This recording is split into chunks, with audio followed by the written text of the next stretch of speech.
যুক্তরাষ্ট্র ও ইসরায়েলের যৌথ হামলা শুরুর পর থেকে এখন পর্যন্ত ইরানে নিহতের সংখ্যা ১,৯০০ ছাড়িয়েছে বলে জানায় দেশটির রেড ক্রিসেন্ট। অন্যদিকে ইরানের পাল্টা হামলায় ৩০৩ মার্কিন সেনা আহতের খবর প্রকাশ করেছে সিএনএন। একই সাথে ইরানের হামলায় যুক্তরাষ্ট্রের ১৭টি সামরিক ঘাঁটি ধ্বংস করা হয়েছে বলে দাবি করেছে দেশটির সশস্ত্র বাহিনী। এদিকে ইরানের মিসাইল ভান্ডারের ১/৩ ভাগ ধ্বংসের দাবি করেছে যুক্তরাষ্ট্র। আরও জানাচ্ছেন আরফাত ইসলাম। হামলা পাল্টা হামলা আর দাবি পাল্টা দাবি। মধ্যপ্রাচ্য উত্তেজনার এখন সাধারণ চিত্র। তার চেয়েও মার্কিন ইসরায়েল হামলায় ইরানের মৃত্যু যেন আরও সাধারণ হয়ে গেছে। তাই তো দেশটিতে হামলায় এখন পর্যন্ত হতাহতের সংখ্যা ২,০০০ ছুঁতে চলেছে। জাতিসংঘে ইরানের পররাষ্ট্রমন্ত্রী আব্বাস আরাকচি মিনাবে একটি স্কুলে হামলাকে যুদ্ধাপরাধ বলে নিন্দা জানিয়ে আন্তর্জাতিক তদন্তের দাবি তুলেছেন।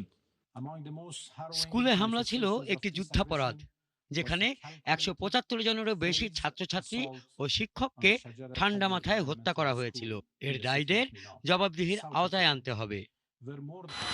এদিন তেহরানেও আবাসিক ভবনে হামলা চালায় ইসরায়েল যুক্তরাষ্ট্র যৌথ বাহিনী। ধ্বংসস্তূপে আটকা পড়াদের উদ্ধারে কাজ করছে উদ্ধারকর্মীরা।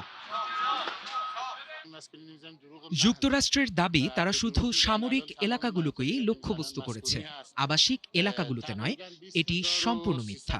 প্রায় ২০,৩৯৯টি বাণিজ্যিক ইউনিট যেখানে মানুষ কাজ করে সেগুলো ক্ষতিগ্রস্ত হয়েছে। হাসপাতাল, ক্লিনিক ও ফার্মেসি সহ ২৯০টি চিকিৎসা কেন্দ্রকে লক্ষ্যবস্তু করা হয়েছে, যার মধ্যে কয়েকটি এখন বন্ধ। এটি ইসরায়েলি বাহিনীর আরেকটি অপরাধ এবং জেনেভা কনভেনশনের লঙ্ঘন। অন্যদিকে লেবাননের বৈরুতের দক্ষিণাঞ্চলেও রাতের আধারে ৩টি ক্ষেপণাস্ত্র হামলার শব্দ শোনা যায়। বিস্ফোরণের পর আকাশে ধোঁয়ার কুণ্ডলী এবং গুলির শব্দ শোনা গেছে।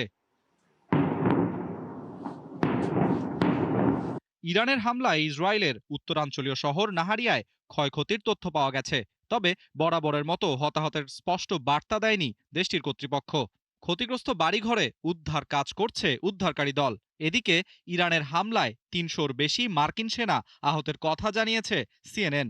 অন্যদিকে মেহের নিউজে প্রকাশিত খবরে যুক্তরাষ্ট্রের ১৭টি ঘাঁটি ধ্বংসের দাবি করেন ইরানের সশস্ত্র বাহিনীর জ্যেষ্ঠ মুখপাত্র ব্রিগেডিয়ার জেনারেল আবুল ফজল শেখারচির। আরাফাত ইসলাম, ৭১।